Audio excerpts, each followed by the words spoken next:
পুলিশের কাছ থেকে ছেলেকে ছাড়িয়ে আনতে পারলে না বস্তি প্রধান হয়েও। শক্তি সরে যার রাস্তা থেকে। শেখার সারা জীবনও জেলে পচে মরবে না, কালকে তোমারও প্রধান পদটাও চলে যাবে।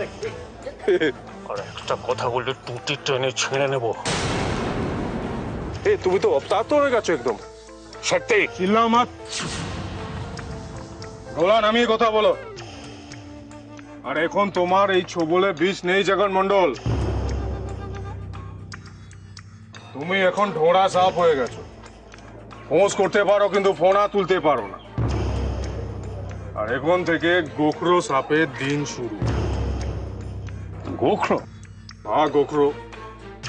আমি বস্তি প্রধান হব, আর গোখরো যেমন সাপের রাজা, শক্তি হবে এই বস্তির রাজা। ও খেলেনি আপনার সাথে? না, কেন? কারণ শেখরের সঙ্গে আমার দেখা হবে না। আর কোনোদিন ছাড়িয়ে আনতে পারবো কিনা তাও জানি না। না না, এই হতে পারে না, এই হতে পারে না। তানি,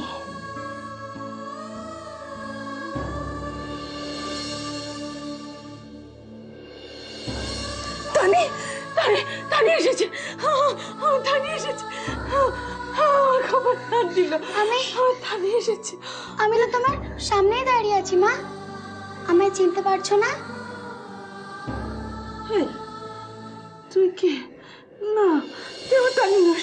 সর, সর এখান থেকে। আমার তানি এসেছিল তো, আমার মাথায় হাত দিল। তানি এসেছে। যদি তুমি আমায় চিনতে না পারো, তাহলে আমি তোমার কপালে হাত রাখাতে তুমি তানি বলে ডাকলে কেন?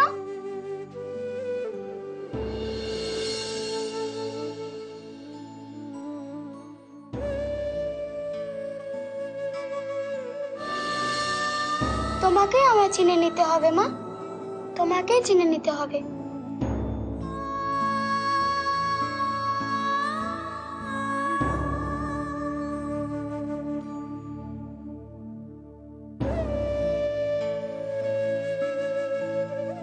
কেন জানি না, আমার মন বলছে এই দুজনের মধ্যে নিশ্চয়ই কোনো না কোনো সম্পর্ক আছে।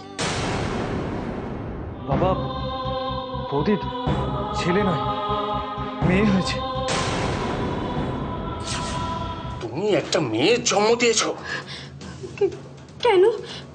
দাও, ওকে আমার কাছে দাও। না দাও। না, আমার মেয়েকে আমার কাছ থেকে আলাদা করবেন না। এই ব্যাপারে জগন মন্ডলের দয়া নেই। জগন মন্ডলের বস্তিতে কোনো মেয়ে থাকবে না। চল চল চল, এখানে দিয়ে এটাকে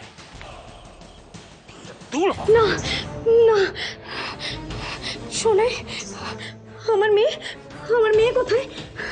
আমার মেয়ে? ও ও তো এখনো জন্মায়নি।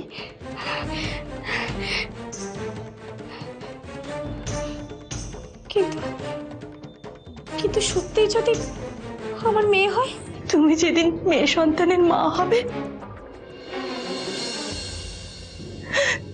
সেদিন তুমি আমার কষ্টটা বুঝতে পারবে। শেখর মন্ডল বাবা হবে। বাবা? হ্যাঁ, শেখর মন্ডল।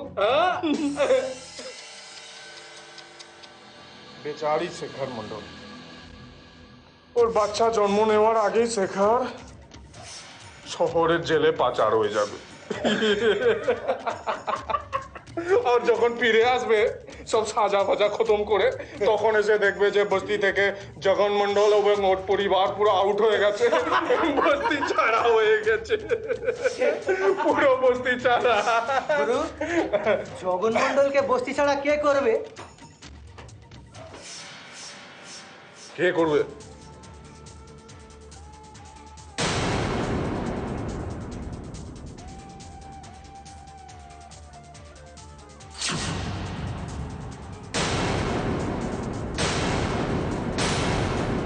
बस्ती प्रधान शक्ति सिंह।